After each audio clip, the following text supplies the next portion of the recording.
Hello दोस्तों, देखिए जो हमारी ये टॉपिक है तो आज हम देखते हैं कि एम्बेडेड सिस्टम के हार्डवेयर डिजाइन एवं डेवलपमेंट के लिए बेसिक कॉन्सेप्ट क्या क्या होता है।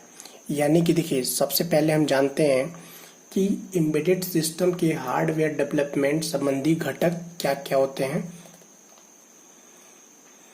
तो हमारा आज का टॉपिक है एम्बेडेड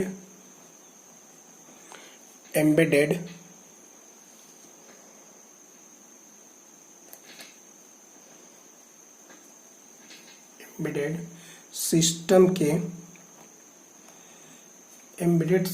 के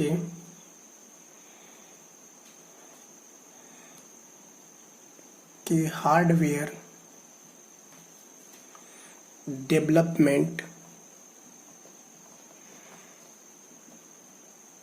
डेवलपमेंट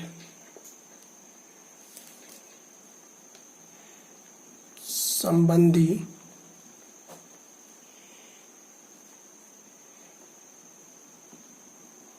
घटक का मतलब होता है कंपोनेंट्स। देखिए जो हार्डवेयर डेवलपमेंट संबंधी जो कंपोनेंट्स होते हैं वो क्या क्या होते हैं, ये भी हार्डवेयर फंडामेंटल की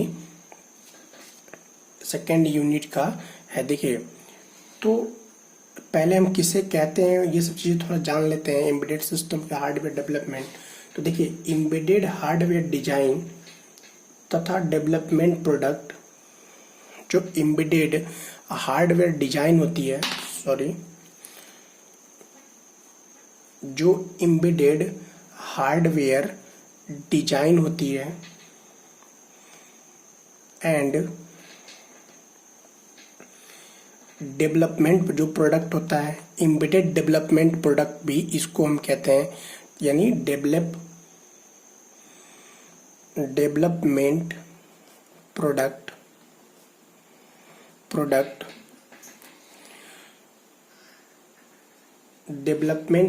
डेवलपमेंट के इंटीग्रल पार्ट होते हैं। देखिए इलेक्ट्रॉनिक हार्डवेयर डिजाइन और तथा डेवलपमेंट प्रोडक्ट जो होते हैं वो डेवलपमेंट के इंटीग्रल पार्ट होते हैं। क्या होते हैं? Integral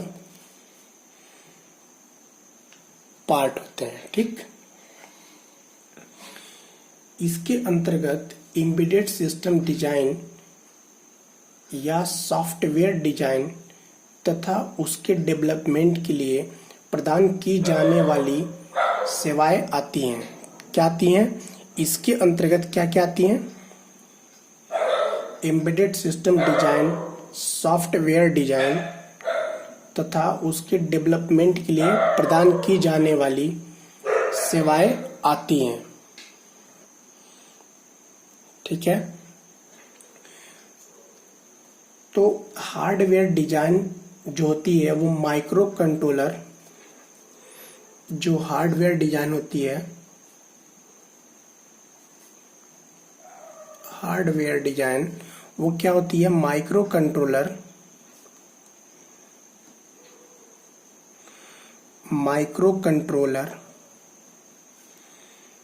micro processor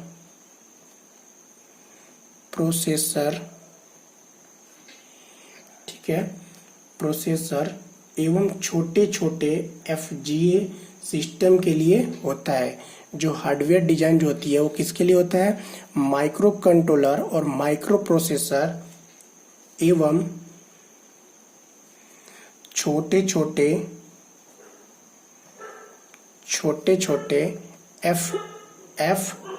FPGA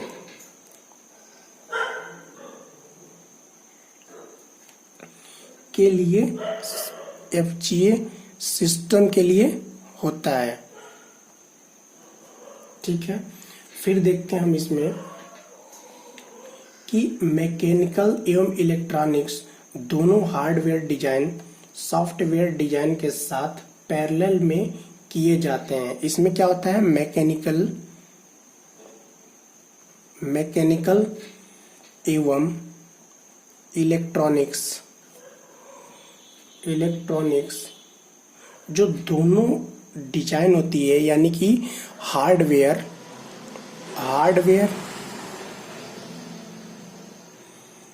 and software जो डिजाइन होती है, दोनों किसके लिए किए जाते हैं? पैरेलल में की जाती हैं।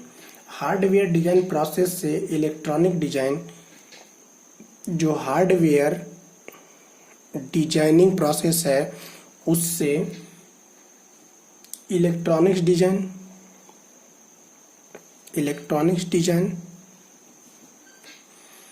तथा मैकेनिकल डिजाइन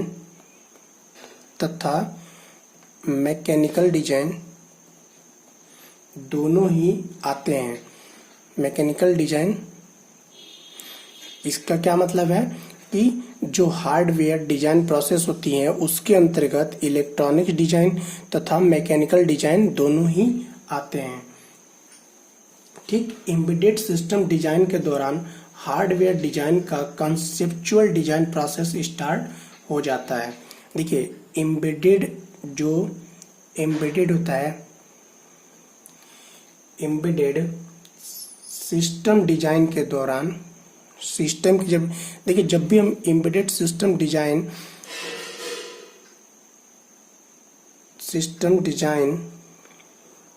के दौरान हार्डवेयर डिजाइन का, जब एम्बेडेड कोई भी पार्ट बनाते, देखिए एम्बेडेड होता क्या है, मैंने आपसे पहले क्लास में बताया था कि एम्बेडेड जो होती है वो हार्डवेयर और सॉफ्टवेयर का मतलब मिक्स होता है।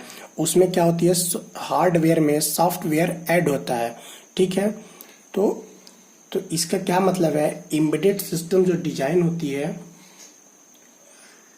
वो हार्डवेयर डिजाइन का कंसेप्चुअल डिजाइन प्रोसेस स्टार्ट हो जाता है। जब भी एम्बेडेड सिस्टम का हम डिजाइन करते हैं तो क्या करता है, हार्डवेयर का कंसेप्चुअल डिजाइन प्रोसेस स्टार्ट हो जाता है इससे, तथा रिक्वायरमेंट स्पेसिफिकेशन भी इसी समय कर लिया जाता है। और जो भी इसकी रिक्वायरमेंट स्पेसिफिकेशंस है वो भी इसी समय कर लेते हैं। कब करते हैं? जब एम्बेडेड सिस्टम की डिजाइन करते हैं। ठीक है, इस प्रकार के पश्चात देखिए यह प्रक्रिया होती है, जो जब हम एम्बेडेड सिस्टम की डिजाइन करते हैं तो रिक्वायरमेंट स्पेसिफिकेशन भी इसी समय कर लिया जाता है। और ये क्या होता है, हार्डवेयर का कंसेप्चुअल डिजाइन भी होता है, मतलब स्टार्ट हो जाती है उसकी प्रोसेस वहीं से। दूसरी चीज, इस प्रक्रिया के पश्चात रिक्वायरमेंट एवं कंसेप्चुअल डिजाइन को सुविधा के अनुसार फाइनल, देखिए बहुत अच्छी बात बताया है कि फाइनल इम्प्लीमेंटेशन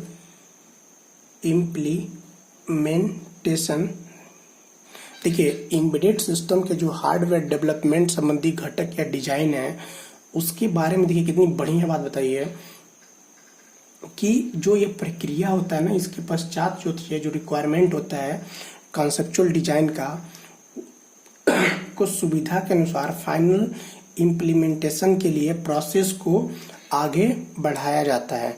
क्या किया जाता है, फाइनल इम्प्लीमेंटेशन प्रोसेस को क्या कराया जाता है, आगे बढ़ाया जाता है। देखिए जो इसके फैक्टर्स होते हैं, इसके निम्नलिखित फैक्टर्स होते हैं तथा सभी डिजाइन एलिमेंट के लिए कंसीडर किए जाने चाहिए। तो देखिए कौन कौन से इसके जो एलिमेंट होते हैं, सबसे पहले हम देखते हैं। तो जो पहला एलिमेंट होता है,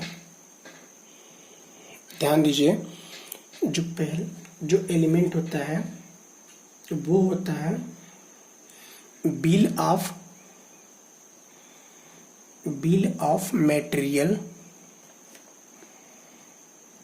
मटेरियल कॉस्ट। ठीक है, सेकंड हमारा होता है मैन्युफैक्चरिंग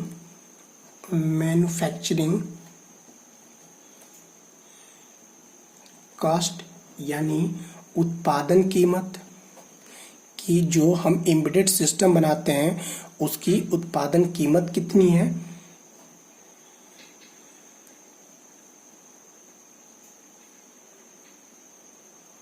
यूजेबिलिटी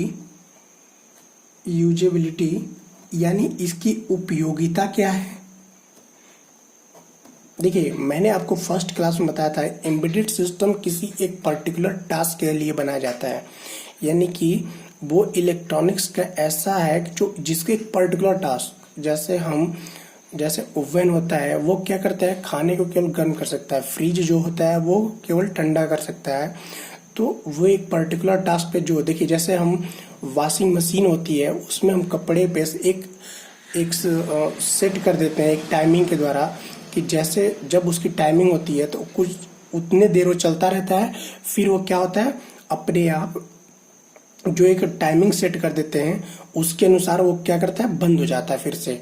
यानी कि हम चालू करके एक टाइमिंग सेट कर देते हैं तो वो अपने आप क्या होता है बंद हो जाता है। तो देखिए, जो एम्बेडेड सिस्टम होती है वो किसी एक पर्टिकुलर टास्क के लिए बनाया जाता है, ठीक है। फिर इसकी ड्यूराबिलिटी यानी कि टिकाऊपन, कि ये कितना टिकाऊपन है, कितना सही है। फिर हमारा पावर कंजप्शन। देखिए, हम सबसे पहले एक बहुत अच्छी बात इसमें है कि जब एम्बेडेड सिस्टम की हम डिजाइन करते हैं, जब एम्बेडेड सिस्टम का हार्डवेयर डेवलपमेंट करते हैं तो हम देखते हैं कि इसकी पावर कंजम्पशन कितनी अच्छी हो, कि हमें कम से कम एंड बैटरी लाइफ यानी कि उसकी जो बैटरी हो वो कितनी अच्छी। जैसे मोबाइल है, ये भी क्या है एक एम्बेडेड सिस्टम है। तो इसमें क्या होता है कि इसमें हम देखते हैं कि सबसे अच्छी क्वालिटी की बैटरी हम देते हैं कि जिसमें कम खपत हो और हमारी मल्टीपर्पज यूज यानी काफ़ी देर तक बैटरी चलती है, तो हमें बार बार चार्ज करने की आवश्यकता नहीं पड़ती है, ठीक है। फिर हम देखते हैं फिट एंड फिनिश यानी कि तैयार करते हैं इसको।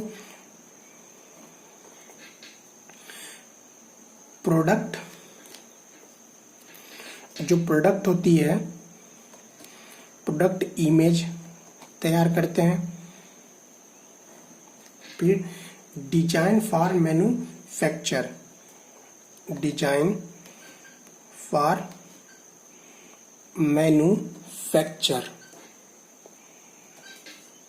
ठीक है। अब हम देखते हैं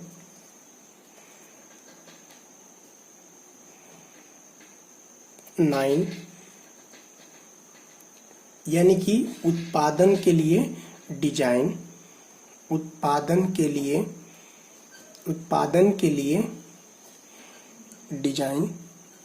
ठीक है।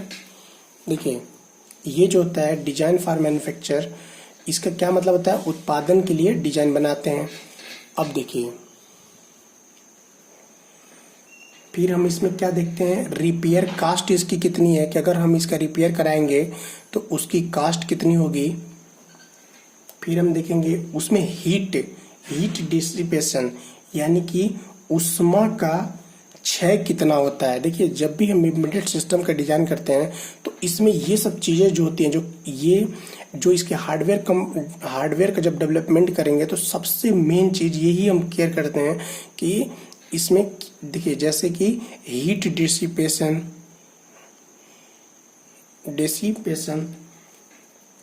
फिर हमारा वेट यानी कि इसकी वेट क्या है। देखिए, मैक्सिमम जो एम्बेडेड सिस्टम होती है वो लाइट वेट में ही बनाई जाती है, जिसको हम आसानी से यहां से वहां ले जा सकें। फिर इसकी शोर देखते हैं कि इसमें शोर कितनी है, बहुत ज्यादा आवाज तो नहीं करती है।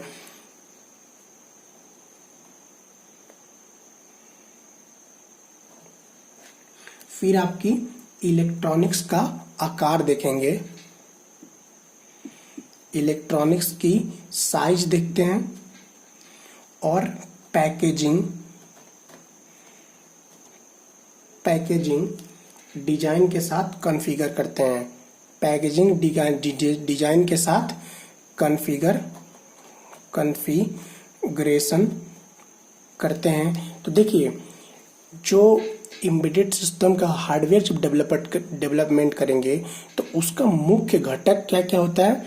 बिल ऑफ मटेरियल कास्ट, यानी कि हम देखते हैं कि उसका जो मटेरियल कास्ट है वो कितना है, फिर मैन्युफैक्चरिंग कास्ट उसकी कितनी आएगी, फिर यूजेबिलिटी उसकी उपयोगिता क्या क्या होगी, फिर ये कितना ड्यूरेबिलिटी यानी टिकाऊपन इसका कितना है, फिर power consumption and battery life इसकी कितनी है, फिट एंड फिनिश यानी कि ये कितने में तैयार हो जाएगा, प्रोडक्ट इमेज क्या क्या है इसकी, डिजाइन फॉर मैन्युफैक्चर उत्पादन के लिए जो डिजाइन बनाते हैं, फिर रिपेयर कास्ट भी देखते हैं कि इसको अगर एक बार खराब हो जाए तो इसको रिपेयर करने में कितनी कास्ट आती है, उष्मा क्षय हीट डिसिपेशन देखते हैं इसमें, वेट देखते हैं इसकी। यानी देखिए, जब हार्डवेयर डेवलपमेंट डिजाइन करते हैं तो इतनी चीज़ों का ध्यान रखते हैं।